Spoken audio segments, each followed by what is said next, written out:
Hi viewers, welcome to filmi craft. நான் உங்கள் அருண். தரமான உலக திரைப்படங்களோட வரிசையில இந்த எபிசோட நான் பார்க்க போற படம் 2006 ஒரு தாய்லாந்து மிஸ்ட்ரி ஹாரர் படமாக வெளியான தி அன்சீயபிள். இப்போ இந்த படத்துடைய ஒன்லைனர் என்ன அப்படின்னு பாக்குறதுக்கு முன்னாடி இந்த ரிவ்யூ பார்த்து முடிச்சவன பிடிச்சிருந்தது அப்படின்னா லைக் பண்ணுங்க, உங்க ஃப்ரெண்ட்ஸுக்கு எல்லாம் ஷேர் பண்ணுங்க, மறக்காம நம்ம சேனலுக்கு சப்ஸ்கிரைப் பண்ணுங்க. சப்ஸ்கிரைப் பண்ணும்போது பக்கத்தில் இருக்க நோட்டிபிகேஷன் பெல் ஐக்கானையும் கிளிக் பண்ணுங்க. அப்பதான் நம்மளுடைய வீடியோஸ் எல்லாம் உங்களை ஆன் டைம் வந்து சேரும். இப்போ அந்த படத்துடைய ஒன்லைனர் என்ன அப்படின்னு நம்ம பார்த்தலாம். தன்னுடைய கணவனை தேடி ஒரு கிராமத்துல இருந்து டவுன்ல வந்து அந்த டவுன்ல இருக்கிற ஒரு காட்டு பங்களால தங்குற கர்ப்பமான படத்துடைய கதாநாயகி. இதுக்கப்புறம் இவங்க சந்திக்கிற அமானுஷ்ய விஷயங்கள்லாம் என்னென்ன, இறுதியாக இவங்களுடைய கணவனை இவங்க கண்டுபிடிச்சாங்களா இல்லையா, இதுதான் படத்துடைய ஒன்லைனர். இப்போ படத்துடைய டீடைல் ரிவ்யூக்கு போகலாம். படத்துல நம்ம ஹீரோயினுடைய பேரு நுவால்ஜன். இவங்க படத்துடைய ஸ்டார்டிங்லயே பிரெக்னென்டாக தான் இருக்காங்க.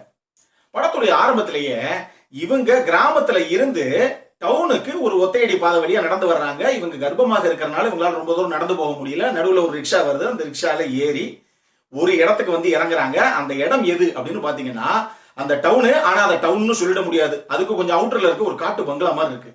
அந்த பங்களால வந்து இறங்குறாங்க. ரிக்ஷாக்காரங்கிட்ட ஒரு நிமிஷம் இங்கே வெயிட் பண்ணுங்க சார், நான் உள்ள போயிட்டு வந்துடுறேன் அப்படின்னு சொல்லிட்டு உள்ள போறாங்க. உள்ள போனா ஆள் அறவே இல்லாத ஒரு பங்களா மாதிரி இருக்குது. ஆனா சுத்தி தோட்டம் எல்லாம் பயங்கரமா இருக்கு. அதுல நடுவுல ஒரே ஒரு பங்களா வீடு மட்டும் இருக்கு. அந்த தோட்டத்துக்கு நடுவுல இவங்க கீழே இருந்து பார்க்கும்போது அந்த பங்களாவுடைய அந்த ஃபர்ஸ்ட் ஃப்ளோர் இருக்குல்ல, அந்த ஜன்னல்ல ஏதோ ஒரு உருவம் இவங்களை பாக்குறத மாதிரி இவங்க கவனிக்கிறாங்க. அதுல ரொம்பவே பயந்து போயிடுறாங்க. பயந்து போன அவங்க பயத்துல அப்படி 2 ஸ்டெப் பின்னாடி எடுத்து வச்சா அங்க சாய் அப்படின்னு சொல்லி இன்னொரு பொண்ணும் தங்கி இருக்கா. அந்த பொண்ணு சொல்றா, ஏமா நீ தேவையில்லாம பயந்து 2 ஸ்டெப் பின்னாடி வந்து கையில நான் சாப்பிடறதுக்காக வச்சிருந்த விஷயத்தையும் தட்டி விட்ட, சரி இப்ப நீ எதுக்கு வந்த அப்படின்னு கேட்டா, இந்த மாதிரி என்னுடைய கணவனை தேடி நான் வந்தேன் அப்படின்னு அவங்க சொல்றாங்க.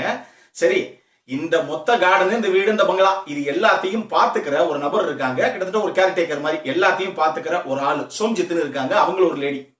அவங்க கிட்ட கூட்டு போறேன், நீ இங்க தங்கலாமா வேணாமாங்கிறத அவங்க தான் முடிவு பண்ணணும் அப்படின்னு சொல்லிட்டு கூட்டிட்டு போறாங்க அந்த சாய். இப்போ கதாநாயகியும் சாயும் அந்த சோம்ஜித் கிட்ட போன உடனே அந்த அம்மா சொல்லுது, போற வரவங்க எல்லாம் வந்து இங்க சத்திரம் மாதிரி தங்கி சாப்பிட்டுட்டு போறதுக்கான இடம் கிடையாது, இது ஏதோ உன் கணவனை தேடி வந்திருக்க அப்படின்னு சொல்ற, அது வரைக்கும் வேணா இங்க தங்கிக்கோ அப்படின்னு சொல்லி ஒரு சாவியை எடுத்து இந்த சாய் பொண்ணு கிட்ட கொடுத்து, உன் ரூமுக்கு பக்கத்து ரூம்லயே இந்த பொண்ணை தங்க வச்சுக்கோ அப்படின்னு சொல்லி கீ எடுத்து கொடுக்குறாங்க அவங்க. இப்போ கதாநாயகி அந்த சாய் பொண்ணுக்கு பக்கத்திலேயே இருக்கிற ஒரு ரூம்ல அங்கேயே தங்குறாங்க. இதுக்கப்புறம் பல அமானுஷ்ய விஷயங்கள் இவங்களுக்கு நடக்குது.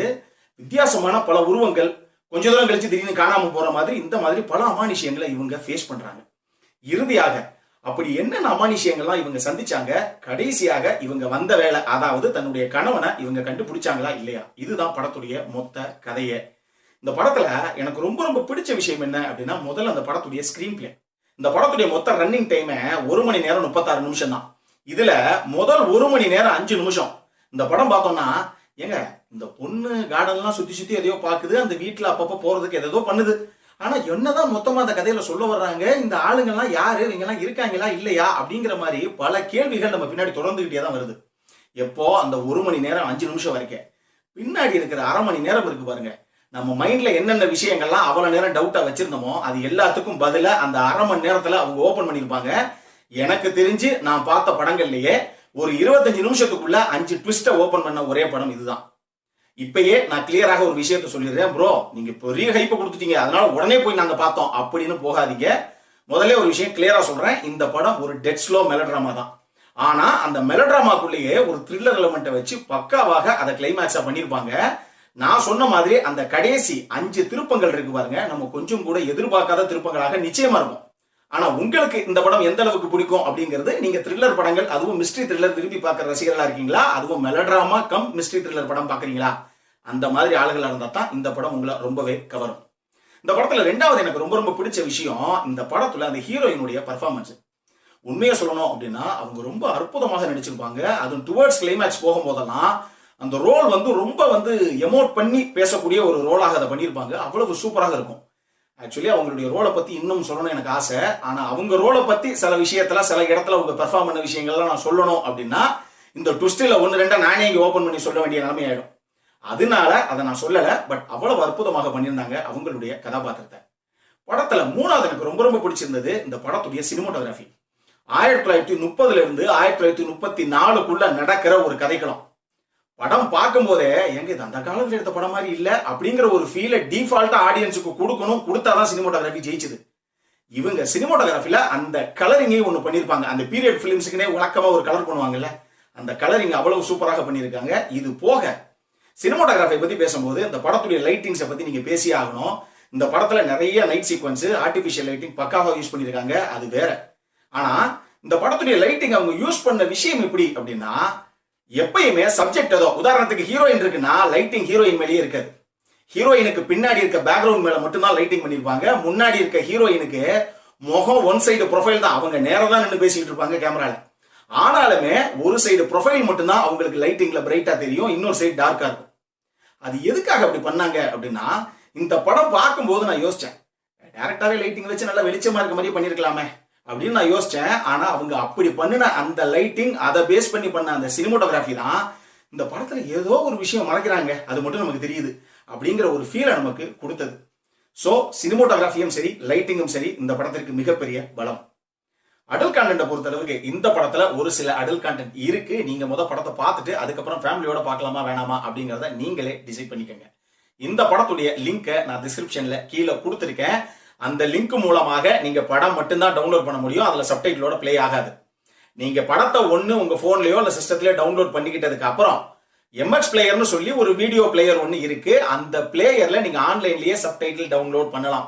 அதுல போய் இந்த படத்தை பிளே பண்ணி அங்க ஆப்ல ஓபன் பண்ணி நீங்க சப்டைட்டில டவுன்லோட் பண்ணிக்கோங்க. இது எப்படி MX பிளேயர் மூலமாக இந்த படத்தை டவுன்லோட் பண்ணணும், அதாவது எந்த ஒரு உலக படத்துக்குமே சப்டைட்டில் எப்படி டவுன்லோட் பண்ணணும் அப்படிங்கிறதுக்கு ஒரு லிங்கை நம்ம டிஸ்கிரிப்ஷன்ல எப்பயுமே நான் விட்டுருப்பேன். உங்களுக்கு சந்தேகம்னா அந்த வீடியோவை செக் பண்ணி டவுன்லோட் பண்ணிக்கோங்க. இந்த படத்திற்கு ஃபில்மி கிராஃப்ட் கொடுக்கக்கூடிய ரேட்டிங் 7.25 அவுட் ஆஃப் 10. இப்போ நம்மளுடைய அடுத்த செக்மெண்டான இன்ட்ரெஸ்டிங் ஃபேக்ட்ஸ் அபௌட் தி மூவிக்கு போகலாம்.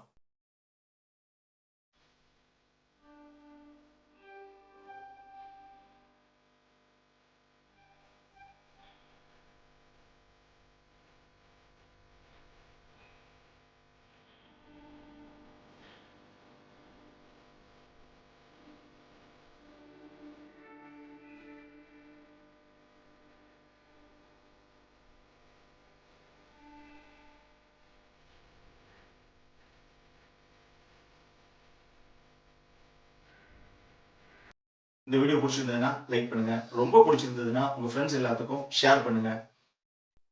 உங்களுடைய கருத்துக்கள் ஏதாவது இருந்தது அப்படின்னா கீழே இருக்க கமெண்ட் செக்ஷன்ல எங்களுக்கு தெரிவிங்க.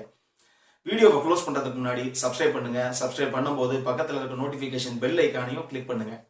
அப்பதான் எங்களுடைய வீடியோஸ் எல்லாம் உங்களை ஆன் டைம் சேரும். இதே மாதிரி இன்னொரு உலகத்தரமான படத்தோட அடுத்த முறை உங்களை சந்திக்கிற வரைக்கும் it is Arun signing off. By.